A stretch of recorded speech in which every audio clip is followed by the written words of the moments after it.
आज का जो हमारा टॉपिक है वो है ट्रेड रिसीवेबल टर्नओवर रेशो। इसी को एक और नाम से आप जानते हो, डेटर टर्नओवर रेशो। पहले इसको डेटर टर्नओवर रेशो ही कहते थे, बट इसका बाद में नाम चेंज कर दिया गया और कर दिया गया ट्रेड रिसीवेबल टर्नओवर रेशो। क्यों कर दिया गया इसके बारे में बात करते हैं। आज का है ट्रेड रिसीवेबल टर्नओवर रेशो। अच्छा, इसको एक और नाम से जानते थे, पहले नाम बताया मैंने क्या, debtor turnover ratio. Debtor turnover ratio.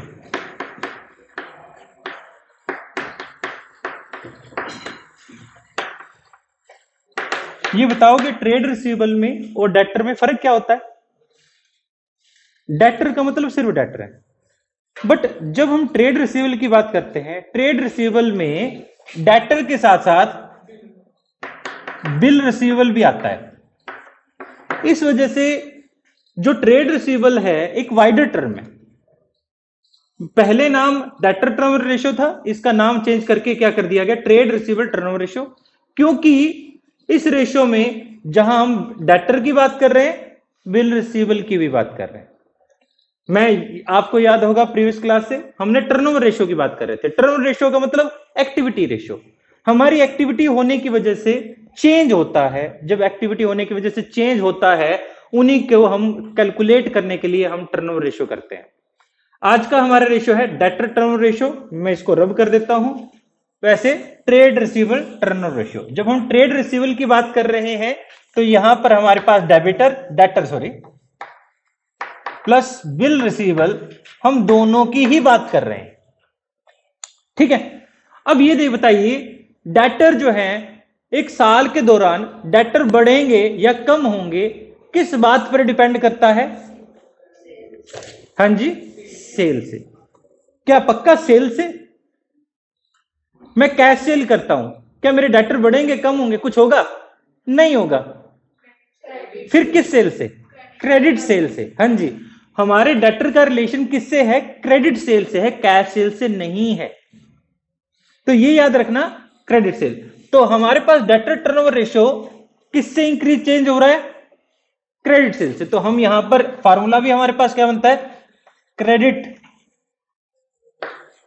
Cell divide by average debtor. Debtor की बजाय मैं बिल रिसीवेबल भी बोल देता हूं, सॉरी ट्रेड रिसीवेबल बोल देता हूं, क्योंकि जब हम एवरेज ट्रेड रिसीवेबल कैलकुलेट करेंगे तो यहां ओपनिंग डेटर और credit bill receivable plus closing debtor और बिल रिसीवेबल बाय 2 किया जाएगा। ठीक है, credit sale divide by average trade receivable. हमारे पास जो वैल्यू आ जाएगी, क्या आ जाएगी, ट्रेड रिसीवेबल टर्नओवर रेशो। इसी का दूसरा नाम है debtor turnover ratio. Debtor turnover ratio, trade receivable turnover ratio. Formula क्या बना, credit sale divide by average trade receivable. कोई प्रॉब्लम है इस फार्मूले में? किसी को ना समझने में प्रॉब्लम आई हो तो क्रेडिट सेल कह देते हैं, या फिर क्रेडिट रेवेन्यू फ्रॉम ऑपरेशन भी कह सकते हो। इसका दूसरा नाम है क्रेडिट। मैं दूसरा नाम लिख रहा हूं तो फार्मूले में ना लिखकर मैं यही लिख देता हूं, क्रेडिट सेल का दूसरा नाम है credit revenue from operation. Credit revenue from operation को ही हम क्या कहते हैं, क्रेडिट सेल कहते हैं। ठीक है, अब इसका मतलब ये है कि हम कितना माल बेच रहे हैं, पहले से हमारा कितना माल क्रेडिट में बिक रहा है, ये भी हमारे किस रेशियो में आएगा, टाइम्स के अंदर आएगा। कहने का मतलब ये हुआ कि पहले से हम कितना ज्यादा माल बेच रहे हैं, कितने गुना माल बेच रहे हैं। ठीक है, अब जब कितने गुना माल बेचेंगे तो यहां से एक और इंफॉर्मेशन हम कैलकुलेट कर सकते हैं, एवरेज कलेक्शन पीरियड। क्या कैलकुलेट करेंगे, average collection period. Average collection period का मतलब मींस हमने जो माल बेचा है कितने टाइम बाद हम डेटर से पैसा रिसीव कर लेंगे। नहीं समझे बात? कोई डाउट है किसी को? देखो मैं दोबारा से इसी बात को रिपीट करता हूं। ट्रेड रिसीवेबल टर्नओवर रेशो वो रेशो है जिससे हमें यह पता चलता है हमारे ट्रेड रिसीवेबल पहले से कितने ज्यादा गुना बढ़ रहे हैं। 1 गुना बढ़ रहे हैं, 1.5 टाइम बढ़ रहे हैं, 2 टाइम बढ़ रहे हैं, 3 टाइम बढ़ रहे हैं, 4 टाइम बढ़ रहे हैं, 6 टाइम बढ़ रहे हैं। जितने हमारे ट्रेड रिसीवेबल पहले से बढ़ेंगे उसी के अकॉर्डिंग हमें उनका कलेक्शन पीरियड भी देखना पड़ेगा कि हम कितने टाइम बाद उनसे कलेक्ट कर ले पैसा। तो इसके लिए हम क्या निकालते हैं? एवरेज कलेक्शन पीरियड या फिर एज ऑफ कलेक्शन, दोनों ही बोल सकते हैं। ये भी फार्मूला पहले जैसा ही याद होगा, प्रीवियस आपने जो किया था उसे, जो इन्वेंटरी टर्नओवर रेशियो था उससे क्या करेंगे? Days in a year divide by trade receivable turnover ratio. ठीक है, अगर इसको मंथली करना है तो months in a year divide by trade receivable turnover ratio. अगर क्वेश्चन में कभी आपको डेटर टर्नओवर रेशियो निकालना पड़ जाए, बोल ले आपको, तो घबराना नहीं है, वो बात सेम ही है। Debtor turnover ratio, trade receivable turnover ratio दोनों एक ही बात है। ठीक है, अब हम एक क्वेश्चन करते हैं और इसको समझते हैं आगे। देखिए क्वेश्चन है हमारे पास, क्वेश्चन 68 क्वेश्चन है। 68 क्वेश्चन में क्या दिया गया है? देखो, calculate trade receivable turnover ratio for the following data. Total revenue from operation, total sale दिया गया बेटा, यानी हमें क्वेश्चन में टोटल सेल देता है। मैं इसको यहां से रब कर दूं, मैं इसको रब कर देता हूं यहां से, मैं इसको भी यहां से रब कर देता हूं। ठीक है, हमारे पास दो चीजें हैं, हम दोनों को कैलकुलेट करेंगे। सबसे पहले total revenue from, total revenue of operation, यानी टोटल सेल दी गई है हमें। टोटल सेल क्वेश्चन में दी गई है 2 लाख रुपीज। मैं क्वेश्चन नंबर 68 करवा रहा हूं, क्वेश्चन नंबर 68।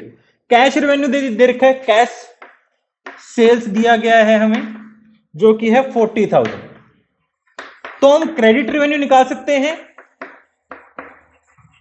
क्रेडिट सेल कितना हो जाएगा? टोटल सेल में से 2,60,000 हमारे पास हो जाता है, सॉरी 1,60,000 हो जाता है। ठीक है, यहां से तो आ गया हमारे पास। Trade receivable at the beginning, यानी ओपनिंग में ट्रेड रिसीवेबल कहता है, ओपनिंग ट्रेड रिसीवेबल हमें दिया गया है, प्लस क्लोजिंग ट्रेड रिसीवेबल भी हमें दिया गया है। बाय 2 करें तो हमारे पास एवरेज ट्रेड रिसीवेबल आ जाएगा। ओपनिंग ट्रेड रिसीवेबल 20,000 दिया गया है और क्लोजिंग ट्रेड रिसीवेबल 60,000 दिया गया है। डिवाइड बाय 2 कर देते हैं, 40,000 आ जाता है। ठीक है, तो यहां इस फॉर्मूले में वैल्यूज को पुट कर दे। क्रेडिट सेल हमें दिया गया है 1,60,000 और ट्रेड रिसीवेबल हमें, एवरेज ट्रेड रिसीवेबल 40,000। तो कितना हो जाता है? 4 टाइम्स हो जाता है। तो आपको एवरेज कलेक्शन पीरियड निकालना हो तो मंथ्स में कर ले, 12/4 3 मंथ्स। अगर इसी को डे में करना है तो कितना हो जाएगा? 90 डेज अप्रोक्सीमेट। इस तरह से आप बड़ी ही आसानी से trade receivable turnover ratio calculate कर पाओगे। मुश्किल लगा? अब इसकी सिग्निफिकेंसी आती है।